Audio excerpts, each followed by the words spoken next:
We thought we'd start off by having a little bit of response among the symposiasts and then take questions from the audience.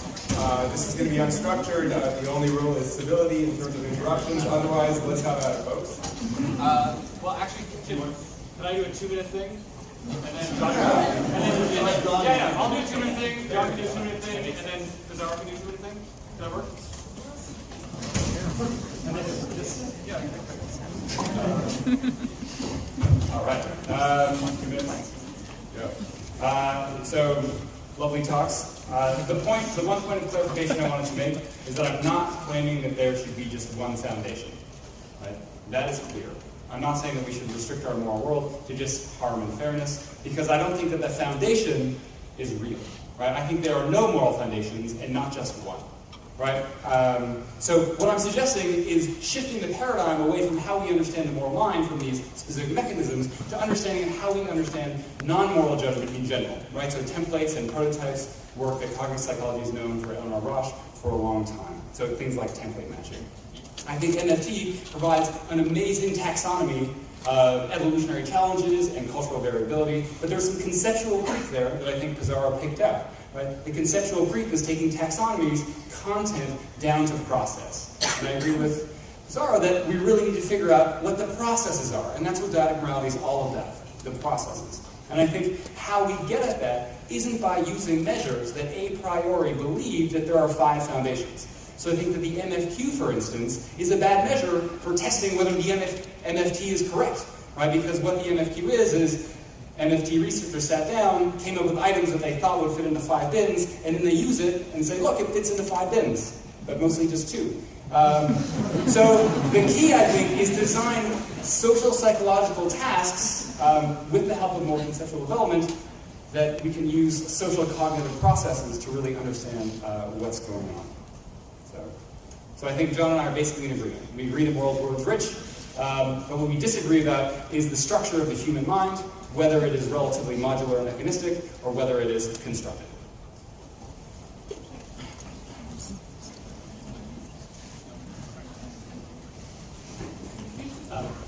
So I think this has been fun because I think people were very close to expecting blood, as in the previous one, and we actually found that we agree on some things we didn't know that we agreed on. Kurt is more of a nativist than I thought. I thought that he was maybe a bit of a blank slater, but we actually do agree that there is a fair amount on there. I've always been very concerned and opposed to a priori methods of understanding morality. Mathematicians, logicians have tried to sort of take a top-down, what might morality be? And I think the only way you can really understand is by going around the world and looking and reading and listening to people and trying to see the world from their point of view. And that's what happened to me when I did a postdoc with Schrader. That's what happened to me when I went to India. For those of you who know the book Flatland, two-dimensional character in a three-dimensional space, he just can't understand the third dimension. That's what it felt like to me in India. I'm a totally secular person, and by the end of it, I got it a little bit intuitively.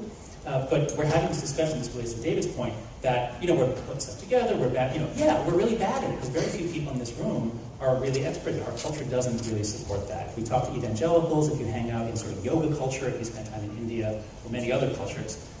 So I think we need a little bit more empathy, I would say, before we sort of approach it in an a priori way. Second, I think while Kurt and I we both agree that there is a first draft of the moral mind, I would ask Kurt, do you have an evolutionary theory or a cultural theory? Because this is what MFT was designed to do. The reason why I did this, because from grad school on, I was saying wow, evolutionary psych is just so obviously true that our brains evolved along with our hands and everything, and wow, cultural psych is so obviously true, and why things really differ. So what we were aiming for was really consilience. It was a way to put together an explanation of what's human nature, where did it come from, why does it have these variable forms and not every variable form? Because not everything can be moralist. You can't just make up new virtues and expect them to take it. So I guess I would ask Kurt especially, do you have an evolutionary theory and a cultural theory, and how does dyadic morality relate to other fields?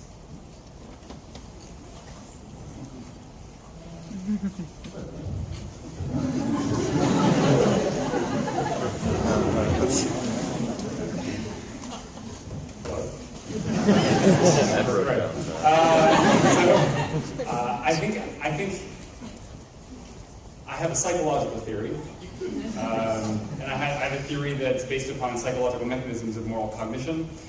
I think both culture and evolution are important. I think the bases of that psychological mechanism, this template, are rooted in innate capacities, things like intention, causation, empathy. I think the way that that template of harm gets instantiated in each culture is flexible. Right? So if you are Christian and you believe in the soul living on forever, then you're very afraid to masturbate because you don't want to burn in a pit of fire, right? Your future self, or angels will be crying when you're a bad son, as I imagine David was all the time.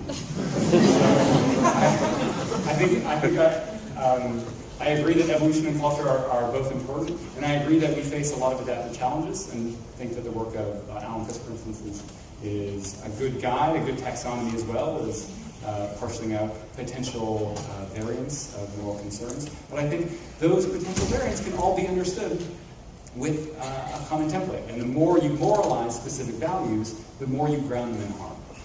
And we've written a bunch recently about the kind of dynamic moral mind, and I agree that you can moralize things that aren't relatively harmful.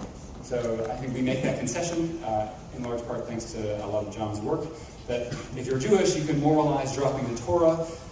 It doesn't really seem that harmful, but you can certainly do rote learning and memorize it, right? And memorize that it's bad.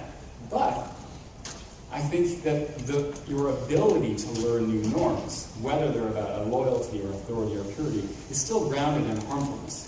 Leanne Young and Josh Rutman, if Josh is here, have some great data that shows that when you try to teach kids norms about things that are disgusting, you tell a kid, look, this is disgusting. To the extent that they understand that that disgusting thing is wrong, they think it's harmful. And even better than that, if you tell the best way to moralize a norm with a kid is just to tell them it's harmful. Right? So the best route to moralization is harm, and even if you don't moralize with harm, you get there anyways. I want to open up this question. I just want to say one thing in response to John. I don't want to be misunderstood when I say a priori. I don't mean a priori in some sort of Kantian way. I literally just mean the conceptual work that obviously goes into building a theory before you begin to collect data. And I think that conceptual may be a dirty word for most psychologists sometimes, but we're doing it. It's just that we're not sometimes that good at doing it. And so that conceptual work is what you guys were doing up there. We're looking at scenarios that are saying, wait a second, sex with a dead chicken isn't the same as you know, God wanting you to have a clean room. And it's simply that kind of conceptual work that I think the assumptions go into the measures, and they go into the dependent variables, and then, you know, garbage in, garbage out, I guess. And it wasn't a diss at anybody. It was me, garbage in, garbage out. Because we get sloppy with the way we collect it. Okay, but I want to open it up. We should at least let somebody ask a question. Paul! My question, I guess, is for John. Is about nativism. So there's a lot of evidence, as you know, for an innate foundation of some of the moral foundations. Harm, fairness, in-group, out-group, possibly loyalty, hierarchy. But I think, as you've acknowledged in your writing, sanctity is kind of an odd man out there. Oh, yeah. So is there some other reason why it wouldn't show up early? Is there a maturational account, or do you think we're just heavily talking about? Yeah. Well, so, Alan Fisk talks about his four models, and market pricing is the most recent one. It's one that you don't find in other animals. It's newer, and it's the last to develop. It comes around age 9, he says. Disgust, there's no disgust in other animals. They have distaste, but there's no sign that they do this with contamination sensitivity. So, care harm, that's like, how old are mammals? Like 20 million years? Care harm is really deep. So I'm sure Kurt is right, that if you want to socialize your kids and they're 4 or 5, don't talk about purity or even disgust. Yucky does kind of work, that's later. But the fact that disgust is fairly late emergent, only in its full form around 7 or 8, so it's the newest system evolutionarily, it's the last developing, last emerging in development. But one of the really cool things I think from child development here is cooties. Cooties, it comes out right, Rosalind says around 7 or 8 is when you really get contagion, like in a mature way. That's when please come out. And it comes out even though we discourage that kind of thinking in this culture. And it comes out, I did a survey of international students at UVA. It happens in a lot of languages. Not all, not most, but a lot have a very similar concept. So I think it's cooties, and it's like the next term, this module or whatever it is, these more adult abilities to care about this have sort of come online at age 7 or 8. They're not really there at 2 and 3. We'll hang up for Yeah. Hang on. They're arguing about a set of empirical questions, but not ones that are ever going to be solved by studying just one. It strikes me that this is actually a problem that needs to be taken to multiple cultures around the world. I mean, we have a considerable amount of resources amongst you. Why don't we just do this? My book.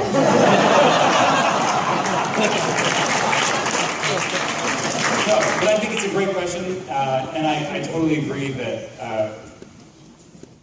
for dyadic morality especially, it's important to do cross-cultural work. We have some MTurk studies with Indians, but I'm not sure that Indians who take MTurk are like representative samples of Indians. I have been to India as well as John. I think all I learned was that I got the sense that people were relatively the same, and that don't drink the water. But I agree that we should do cross-cultural research, and I'd love to be able to get dyadic morality in another culture. I think that's the strength of MSP. I mean, I want to defend John. I mean, there's a lot of cultural work that has been done, so it's not really that. I mean, it's harder to do and it's expensive and more needs to be done, definitely. But it's not as if nobody looked. It started with Schrader doing some of the best cross-cultural work, and I think it was built from that. So I think we should give some credit for that.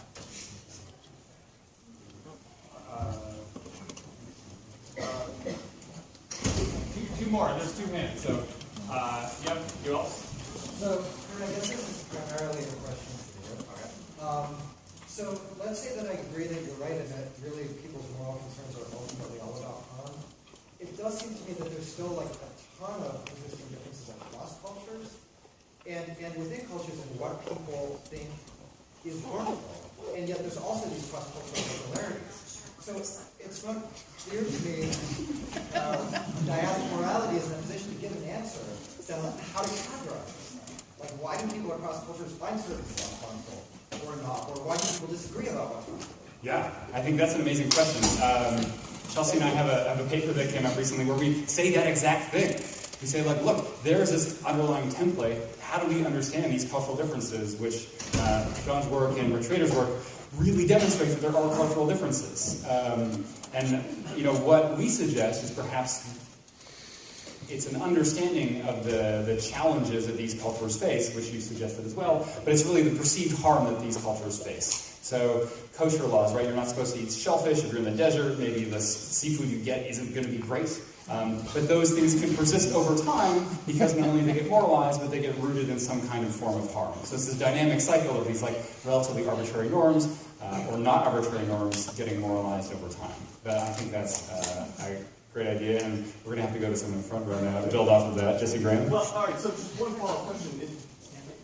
So in the past, we were talking about all morality is going through a single process, right? That you match the thing to the template, and you see that, and then you make moral judgment. It seems like most of this discussion has been everybody talking about multiple processes, multiple mechanisms. I mean, it's hard for me to tease apart if we're talking about multiple processes involved in these different kinds of moral judgments, and then you're now saying there are multiple processes involved in these different kinds of harm, then it sounds like we're making the same claim. Like, which was really the main difference did seem to be, you're saying it all happens through a single process. We're saying, no, there's a lot of different processes, and it's important to look at these different kinds of factors.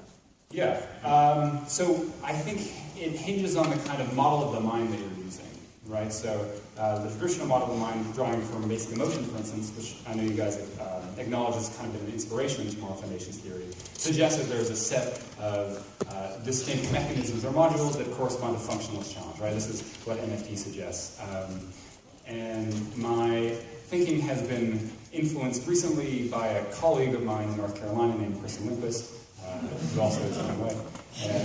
about constructionism. And the idea of constructionism is you take a basic set of ingredients, a relatively small number of basic ingredients, things like intention, causation, and suffering, and you combine them in a variety of different ways. So the process is really just a combination of those things, but the end result you get can be relatively diverse. So you can think of like chemistry, right? Hydrogen and oxygen are distinct. You put them together, you get this like emergent form of wetness, right? So you can imagine these things are emergent forms, even if they're not instantiated in the mind with distinct cognitive mechanisms. But it's always going to be the same process. You match it to the template. You get a whole. Yeah, I think so. I mean, always is a strong word. I think, I mean, it is, right? I mean, yeah, most of the time. I totally agree. That's right. So what if I were to say some of the time? I would say most of the time. Right? I mean, with furniture or birds, whatever, right? There's birds that all make sense. Like birds, we have a template for birds. It's winged, it eats seeds, right? We can learn that penguins are birds. It doesn't mean that we don't have a general mechanism of understanding what a bird is. And so the same thing, I think, is true with morality. We have a general template of morality. We can learn through like rote learning that dropping a Torah is immoral, right? But I don't think that invalidates the fact that there's still a general template. Yeah. And so I guess the question is, that David suggested is there a separate mechanism for purity, right? Or is there a separate mechanism for specific things within purity? Yeah, right, a set of mechanisms. But I think those are psychological questions, and I don't think you can get at those with things like the MFQ. I don't think you can get at those with people self-reporting their own feelings about morality. In fact, I think MFQ is funny because your 2001 paper suggests, look, people don't have an insight into their moral judgments. And then the MFQ is like, what do you think is important for your moral judgments? Right? So I think there's important work to be done with mechanism, but I don't think you can get at that through the self-report things that we're using. I want to use a lot of different For that, yeah. Or I mean, yeah.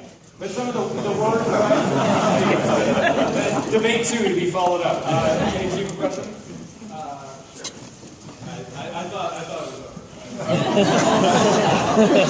Okay. Question for you. Yeah. So you talk about how there's different kinds of harm, right? There's physical harm, there's harm to the spirit, there's harm to authority, there's harm to the social group, and I start to get concerned that there's no clear, distinct meaning in the term harm anymore. The harm is now being just used as a placeholder for things that are bad or moral, in which case the definition starts to become circular, right? Right.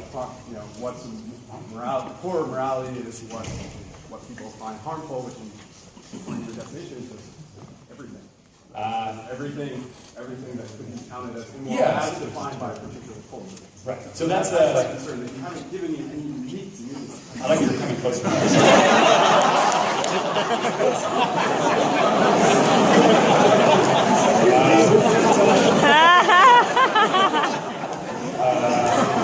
Yes. So I get a question a fair amount. Is it just semantic? I mean, John's made this point in reviews often, right? Is it just semantics? Are you just equating harm with what's immoral or just bad, right? So there's two answers to that. One, it's not the harm that I'm defining, right? It's the harm that participants are actually seeing, right? So do participants actually see harm to victims? Harm to victims? In our JEP General, which I know John reviewed many times, right?